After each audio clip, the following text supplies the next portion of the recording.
Bir кездері жақсы көлікке сырттай қызығып қараған адам өз көлігінің кілтін қолына алды. Bir кездері өз үйін армандаған адам сол арманына да жетті. Бірақ оның ең үлкен жетістігі үйде, көлікте, ақшада емес еді. Ең үлкен жетістігі өзінің өзгеруі еді. Қорқыныштың орнына сенім келді, күмәннің орнына мақсат келді, арманның орнына әрекет келді. Дандилайн оған мүмкіндік көрсетті.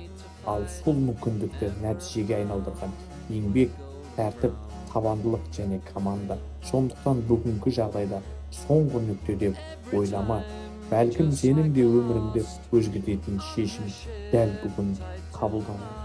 Арманда, сен, әрекет ет, тоқтама. Өйткені бір ғана дұрыс шешім бүкіл өміріңді өзгертуі мүмкін. Дандилайн жаңа мүмкіндіктерге бастайтын жаңа қадам.